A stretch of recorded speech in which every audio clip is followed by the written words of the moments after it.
Bom dia, senhores acadêmicos.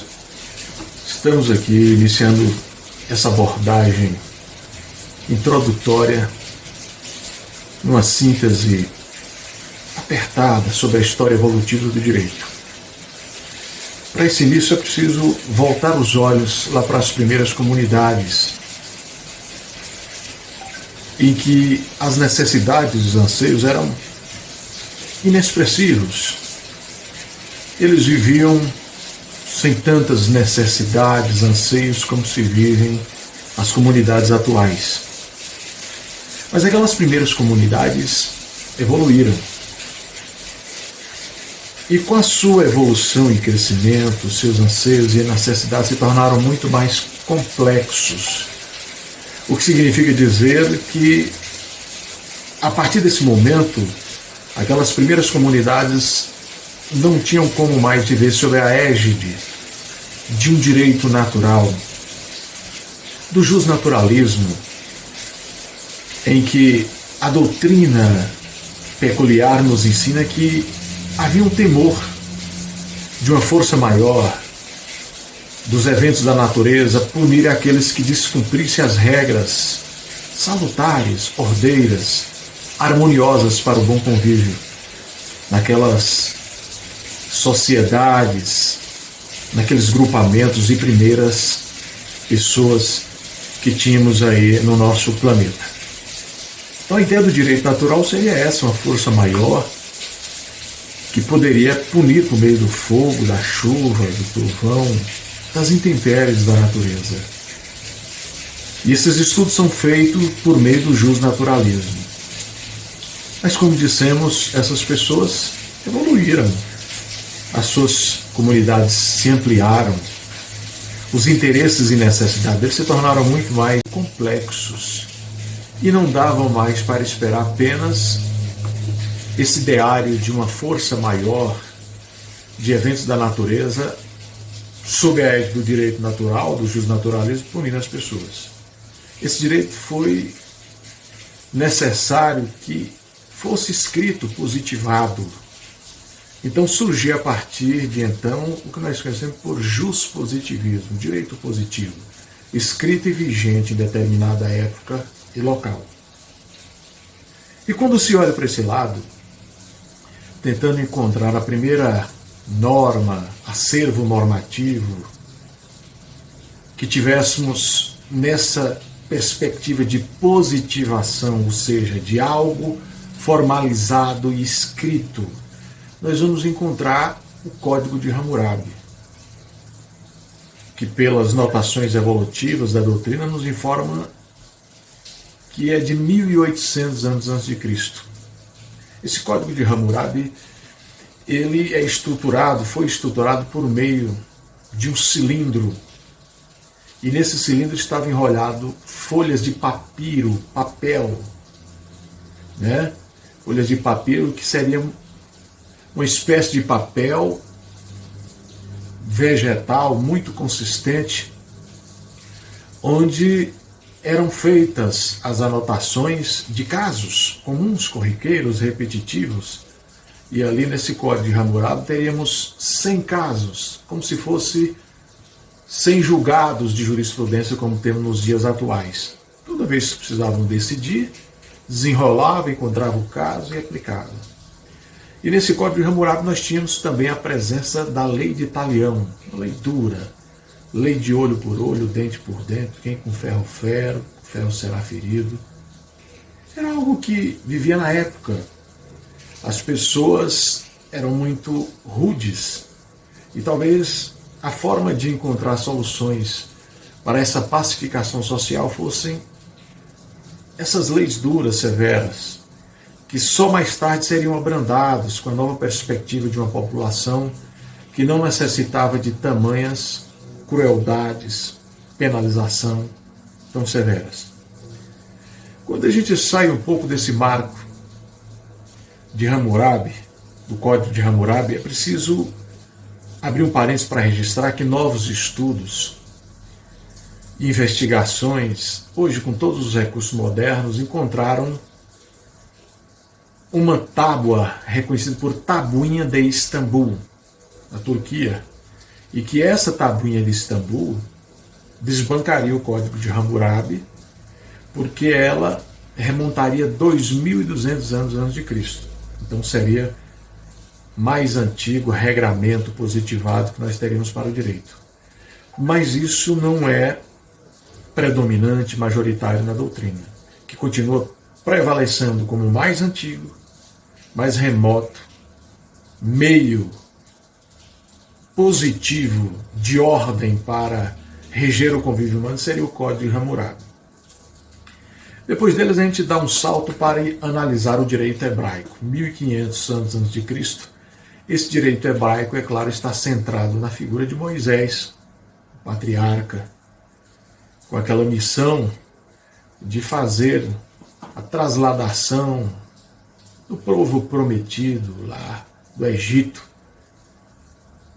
Ele é reconhecido principalmente porque os 5 primeiros livros desse código divino conhecido como a Bíblia é de autoria dele. Gênesis, Êxodo, Deuteronômio, Levítico. Esses livros são de sua autoria.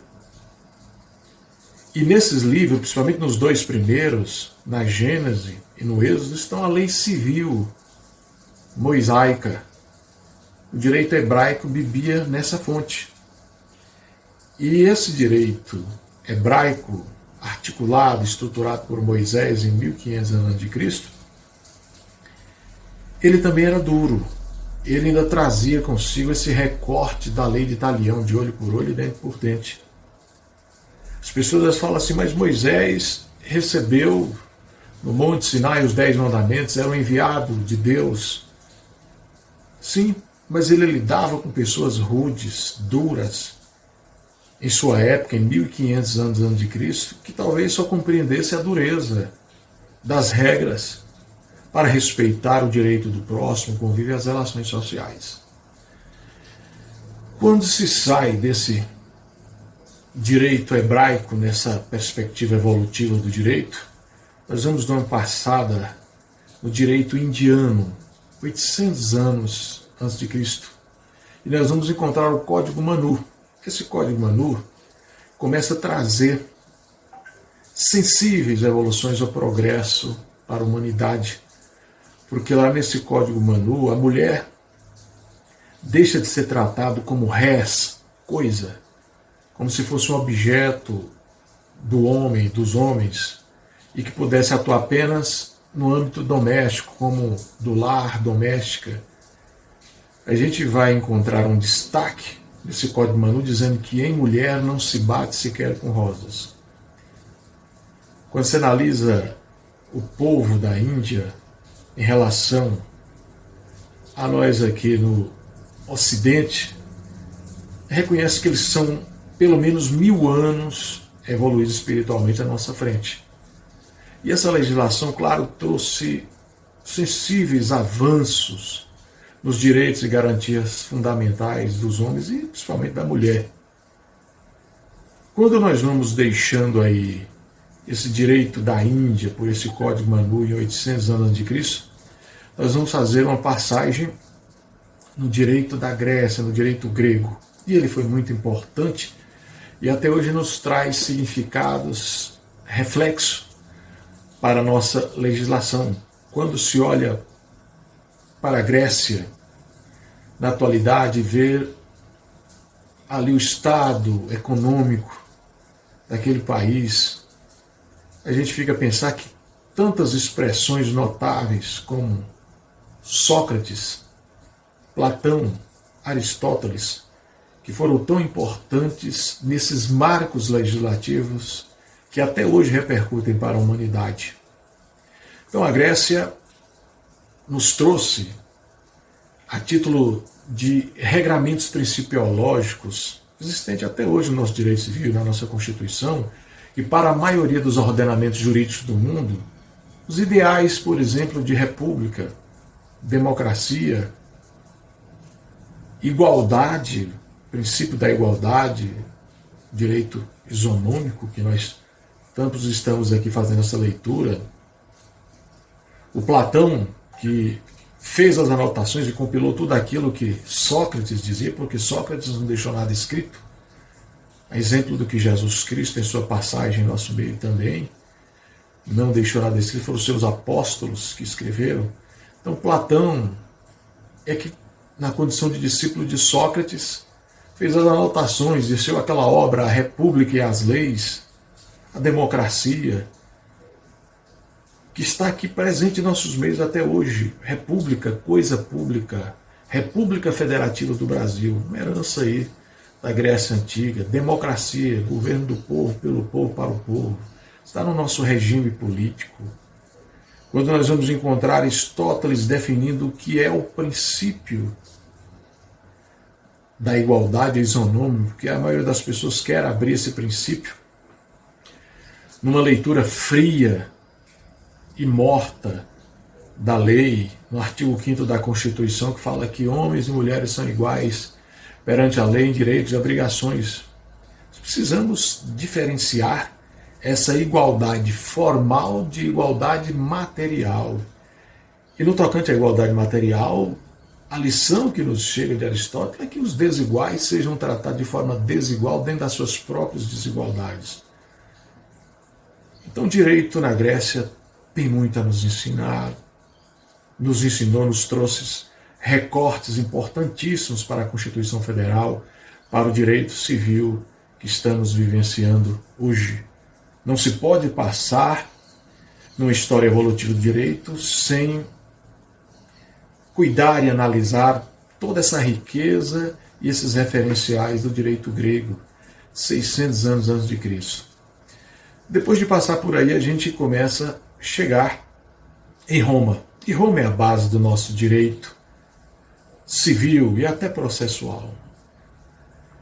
Nós vamos observar que no direito romano as questões de penalidade, sanções cruéis foram atenuadas. Nós temos aí a Lex Poetelia Papiria, uma lei romana, que dizia que as sanções, as cobranças, as execuções não atingissem mais a pessoa do devedor, mas atingissem o seu patrimônio, ou até a restrição da sua liberdade. Veja o avanço do direito romano dentro da nossa legislação. Porque antes disso, a gente observa que desde o Código de Hammurabi, o direito hebraico, ali há os contornos da lei de Italião, de olho por olho, dente por dente, de morte, de penas cruéis, de tudo isso que poderia atingir diretamente a pessoa do devedor nas suas relações negociais, suas relações processuais, dívidas. E Roma dá esse grande salto, com essa Lex Poetelia Papiria, dizendo que dali para frente as obrigações, as dívidas, os devedores deveriam pagar com o seu patrimônio e não com a sua vida.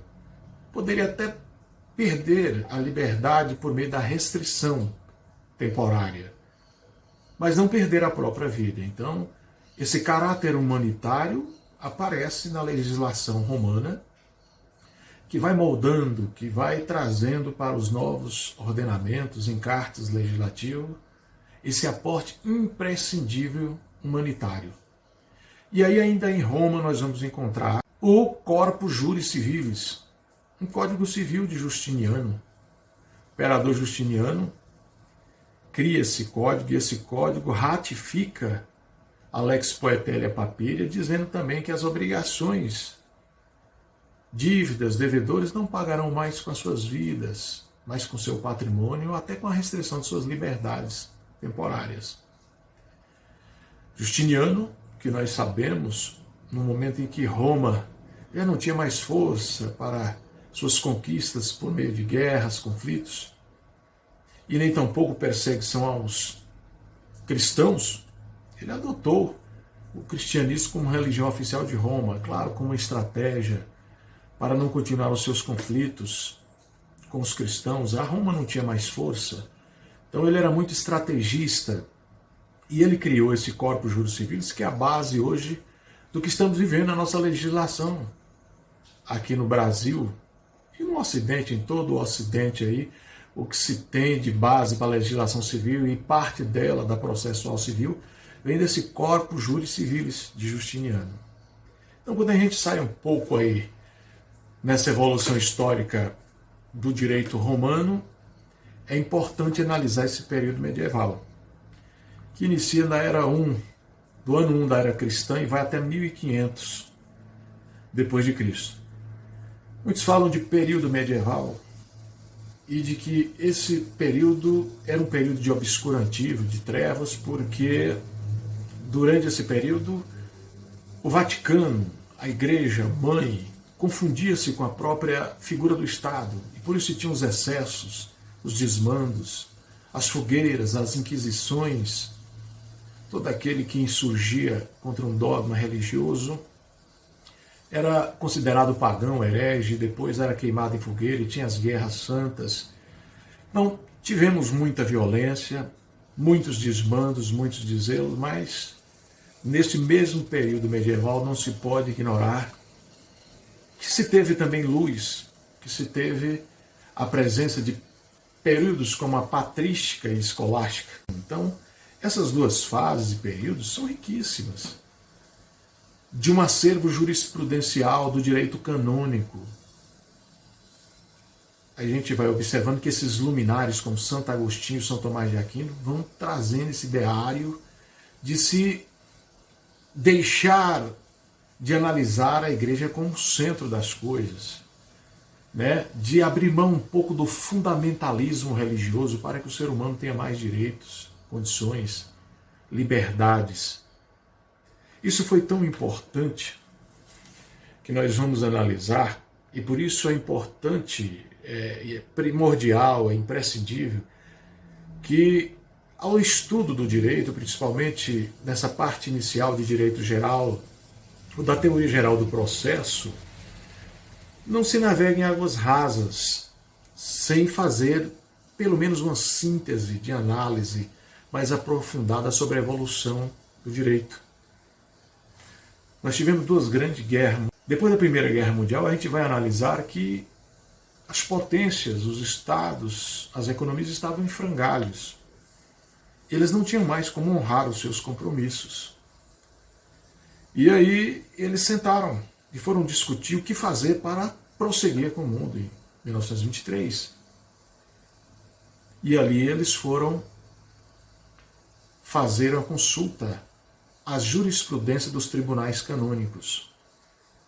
Então nós não podemos olhar para o período medieval, do ano 1 da era cristã até 1500, como um período obscurantil, das trevas, dos abusos, dos excessos. Existiu. Mas tinha algo que nos auxilia até hoje. E foram assim que os povos, as nações se reuniram, em 1923, para saber como sequenciar o mundo a partir daquele primeiro conflito. Porque eles tinham contratos de venda, compra dos seus produtos com outras nações de outros países e aquelas nações em frangalhos não tinham como mais honrar esses contratos. E a solução encontrada, portanto, foram debruçar sobre a jurisprudência dos tribunais canônicos, por onde passou Santo Agostinho na patrística, São Tomás de Aquino na escolástica, e deixaram a lição da cláusula rebus sic stantibus. Essa cláusula rebus sic stantibus traz o entendimento de que se as coisas não estão mais da forma como foram pactuadas inicialmente, elas deverão ser revistas. E foi baseado nessa cláusula que as nações, no final da Primeira Grande Guerra Mundial, puderam reinventar-se nos seus compromissos, nos seus pactos. E olha como esse referencial foi tão importante que hoje o nosso Código Civil de 2002, que entrou em vigência em 11 de janeiro de 2003, adotou essa cláusula rebus sic stantibus com a roupagem de teoria da imprevisão. Nós vamos encontrar lá que se sobrevierem condições imprevistas, abruptas, inesperadas, que onerarem substancialmente os pactos, esses deverão ser revistos. Isso é uma herança da cláusula rebus sic stantibus lá dos tribunais canônicos, da jurisprudência dos tribunais canônicos. O novo Código Civil brasileiro teve que beber naquela fonte. Imagina os senhores se não pudéssemos contar no Código Civil com essa teoria da imprevisão, por exemplo, com períodos como esse de pandemia, em que as pessoas tinham um emprego, tinham um trabalho, agora não tem mais, não tem o mesmo salário, não podem honrar os seus contratos. E se não houvesse essa teoria da imprevisão, filha herdeira da cláusula rebus sic stantibus dos tribunais canônicos, esses pactos não poderiam ser revistos, repactuados, readequados às novas condições dos devedores. Principalmente num país de superendividados como está o Brasil, que trazem pesquisas do IBGE, do IPEA, de órgãos de credibilidade que apontam que tem mais de 80 milhões de brasileiros superendividados com dívidas não inferiores a R$5.000. Então essas condições poderão ser revistas, graças à lição que se colhe desse período medieval. E logo depois desse período medieval, nós vamos analisando nessa evolução histórica do direito um momento único, muito importante, que foi o Renascimento. Em 1500 começa, portanto, esse fenômeno do Renascimento, em que lideranças culturais, artísticas, filosóficas resolvem divulgar por meio de panfletos, jornais, em toda a velha Europa, o ideal do Renascimento, de renascer, de tirar a igreja do centro das atenções e colocar o homem.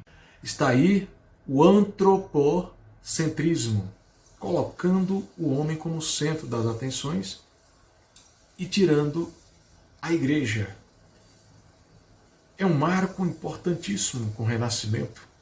Daqui para frente nós vamos encontrar esse realce para o ser humano, que é o objeto das legislações do ordenamento, na defesa dos seus interesses, garantias individuais e coletivas. Isso se deu por meio do Renascimento. A igreja, muito embora por esse tempo todo se confundia com a própria imagem do Estado, pelo poder que tinha, pelo dinheiro, terras, conquistas, deixou de ser. E com esse movimento do Renascimento, nós vamos observar dissidências importantes da Igreja Católica, como Calvino e Lutero, e a partir daí é possível ver as igrejas renovadas. Hoje, quando se olha em nossos bairros, o número de novas igrejas, templos religiosos, com essa liberdade de crença e convicção religiosa tão pontuada pelo artigo 5º da Constituição Federal, é fácil compreender a importância que foi o Renascimento nesse particular. Mas não podemos ignorar que nesse mesmo 1500, enquanto o marco evolutivo do direito chegava aqui em terras brasileiras, Portugal. O reino de Portugal conquistou o Brasil, trouxe para cá o Império, com Dom Pedro I, depois tivemos Dom Pedro II, até a queda do Império, quando o Brasil se torna república. Mas em 1500, com Dom Pedro I, as regras, os regramentos que tínhamos aqui eram das ordenações do reino, ordenações filipinas, afonsinas e manuelinas, muito duras, inclusive. Nesse período, aquele condenado criminalmente era como se fosse considerado morto civilmente. Os escravos não tinham direitos civis. Então, a legislação dura. Graças a Deus que nós vamos ver depois que o nosso primeiro Código Civil de 1916 avança. E avança consideravelmente naquela mesma linha de direitos humanos da Lex Poeteia Papiria, do Corpus Juris Civilis de Justiniano. Nós vamos encontrar isso no Renascimento, na Revolução Francesa, em 1789, com esses ideários de igualdade, liberdade, fraternidade, igualité, liberté e fraternité. Então, os ordenamentos, as legislações vão pontuando, acima de tudo, esse marco humanitário, de existir penas, sanções, mas que sejam num plano humanitário. E como nós retomávamos aqui o Brasil depois de 1500, é importante lembrar que ele vai conseguir deixar esse período de império até a proclamação da República. Nós vamos ter uma república, e aí nós vamos conhecer as nossas constituições nesse período. O Brasil teve 8 constituições federais, 4 delas por um processo democrático, mas 4 delas foram por um processo de outorga, né? Foram um processo de imposição. O Brasil, a primeira constituição que nós tivemos durante o Império de Dom Pedro I, em 1824, era a Constituição Imperial, em que criava-se ali um quarto poder moderador para que Dom Pedro exercesse controle sobre os demais poderes e fizessem acontecer os seus ditames, as suas regras ditatoriais. Depois dessa Constituição de 1824, ditatorial no Império, nós vamos ter já uma evolução na velha República, em 1891, a nossa segunda Constituição Federal, que foi uma réplica da Constituição americana, aquela reconhecida Constituição americana, que tiveram poucas mudanças. Até pouco tempo nós tínhamos nela só 7 emendas, agora que já estão em torno de 15, 16 emendas, uma estabilidade de ordenamento. E o Brasil teve essa Constituição de 1891, que foi redigida por Rui Barbosa, o jurista do século. Uma boa Constituição, com todo esse perfil democrático que nós precisávamos. Depois da Constituição de 1891, nós vamos para a nossa terceira Constituição, em 1934. Essa Constituição, ela também é uma Constituição democrática, e ela é uma réplica daquela Constituição alemã de Weimar. As pessoas olham para a Alemanha e o marco do nazismo foi muito forte. Mas antes do nazismo nós tivemos essa figura extremamente democrática, com amplas repercussões para todo o Ocidente, que foi Weimar. E ele fez uma Constituição da Alemanha que serviu de modelo para a nossa terceira Constituição do Brasil, em 1934.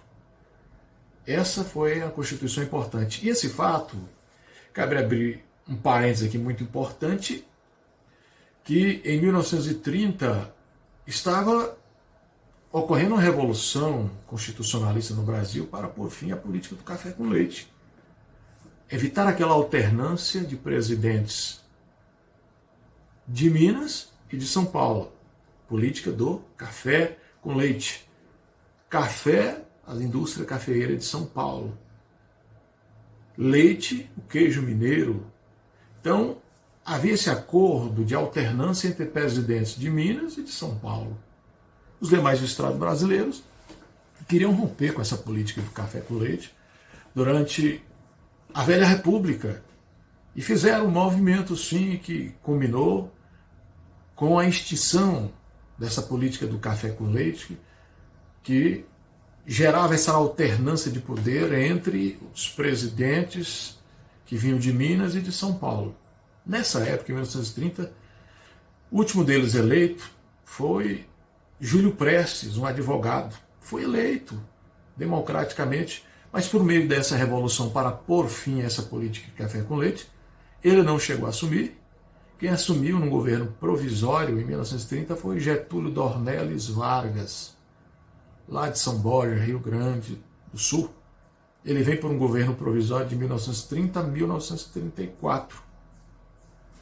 Só que nós conhecemos a história, o Vargas, que é esse mito, que se tem de verdade, mito. Para alguns, um imperador, vamos dizer assim, um ditador. Para outros, um grande estadista, porque as maiores conquistas que se tem, principalmente na área trabalhista, vieram de Getúlio Dornelles Vargas. A mulher pôde participar da vida pública, votando e participando ativamente. Mas o Vargas chegou ao poder para um governo provisório em 1930 a 1934 e não quis deixar mais o poder. Tínhamos a Constituição, a terceira Constituição de 1934, que era uma Constituição democrática, numa réplica da Constituição alemã de Weimar, e o Vargas não quer deixar o poder e ele impõe a nossa quarta Constituição em 1937, para dar o golpe de Estado novo, né? O Vargas, então, em 1937, faz a quarta Constituição brasileira, que é uma Constituição outorgada, imposta, também conhecido por Polaquinha, uma réplica da Constituição polonesa, em 1937, para segurar ele no golpe de Estado, onde ele só iria deixar em 1945.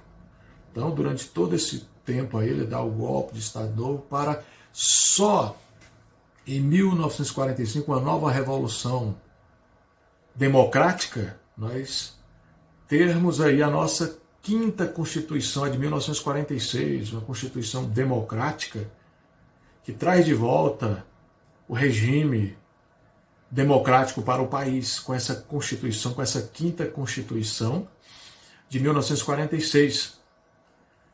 Após isso, nós vamos caminhando com um marco importante nessa história evolutiva, que nós fazemos essa leitura dos presidentes que tivemos no país relacionada às constituições, para analisar que em 1964 nós vamos ter o golpe de Estado pelos militares. Ali tínhamos a figura de João Goulart, Jango Goulart, também conhecido, né?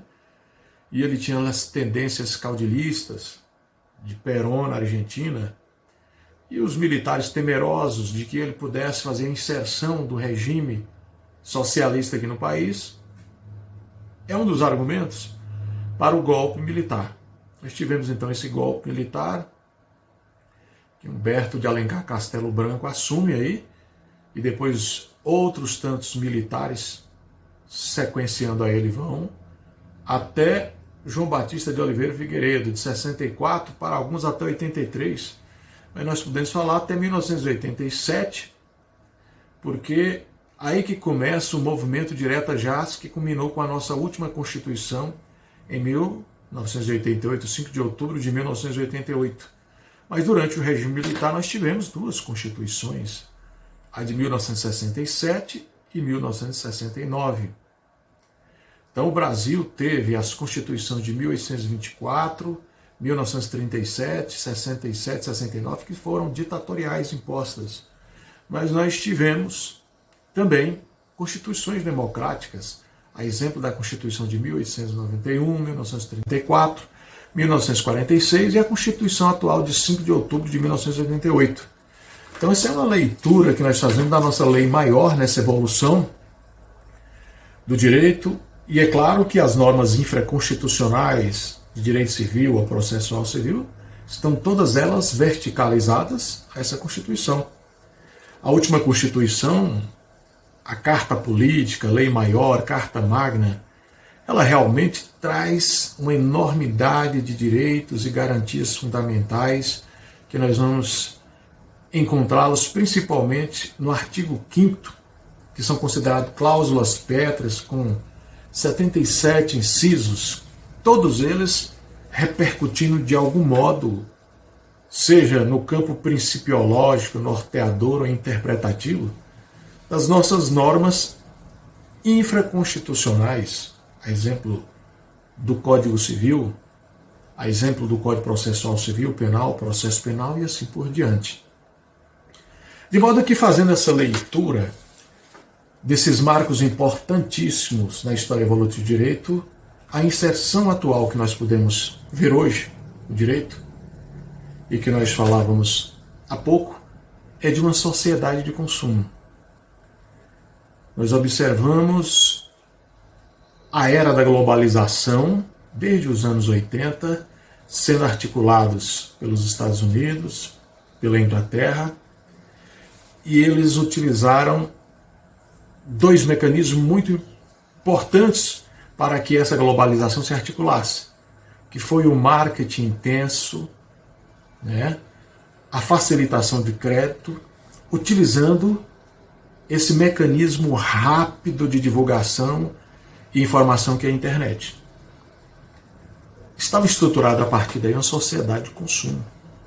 Globalização é um mercado mundializado, onde a Inglaterra e os Estados Unidos queriam apenas desovar os seus produtos, conquistar mercados. E ainda instruíram que a maioria desses mercados emergentes, a exemplo do Brasil, de países subdesenvolvidos como o Brasil, abrisse mão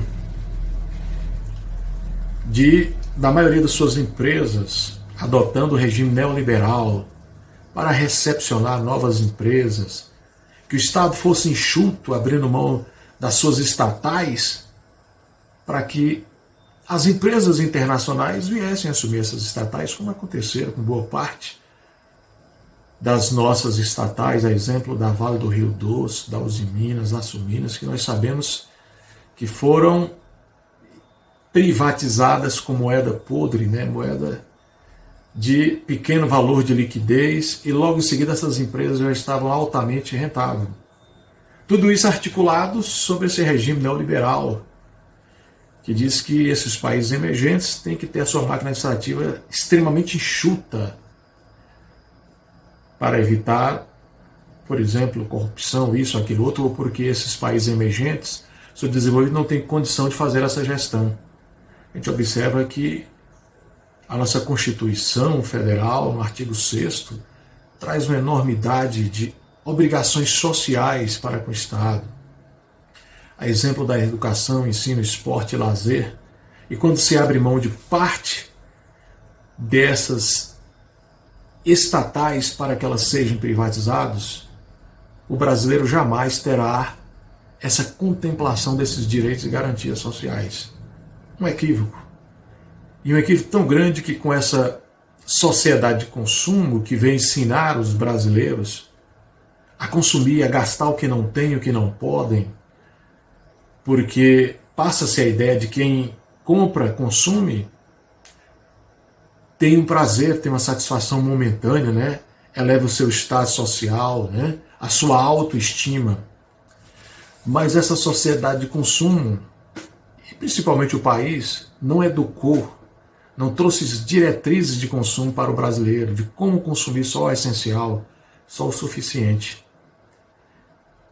E chegamos a um ponto de uma cultura de consumo no país, onde as pessoas estão comprando por comprar, sem saber, inclusive, como usar os produtos, estão comprometendo seus orçamentos familiares. Nas residências estão ficando os carnês em cima dos criados de quarto, das geladeiras. As famílias têm 1, 2, 3, 4 veículos, casas. Uma enormidade de prestações a serem quitadas. Está faltando o dinheiro para honrar o compromisso do orçamento familiar. As famílias estão separando, as pessoas estão super endividadas e o Estado vai ter que intervir para reacomodar essas pessoas, porque o Estado foi omisso em não educá-los nessas relações de consumo. Nós temos um Código Consumidor fantástico, que ajuda muito, mas melhor do que esse Código Consumidor seria o Estado criar mecanismos, políticas públicas para orientação, gestão e educação desses mais de 80 milhões de brasileiros super endividados. Não se ignora que eles têm uma parcela de contribuição nisso, mas o Estado também tem. O Estado brasileiro, como gestor da sua sociedade, foi extremamente omisso nas regras, nas diretrizes desse marketing intenso, dessa publicidade intensa para as pessoas gastarem, consumir, desse crédito facilitado que chega às pessoas, e as pessoas não analisam juros, taxas e alíquotas e assumem dívidas que jamais poderão ser quitadas e que comprometem os seus orçamentos. Isso é um pouco da nossa história evolutiva, do direito à sua inserção atual, os seus marcos essenciais nessa história evolutiva. Espero que isso possa, de algum modo, ofertar ao acadêmico, a você que está do outro lado, assistindo este vídeo, e possa compreender um pouco do que é a nossa legislação hoje e da nossa atual circunstância nessa sociedade e cultura de consumo, com esse plano alarmante de superendividados. Obrigado pela audiência e a gente prossegue adiante em outras temáticas.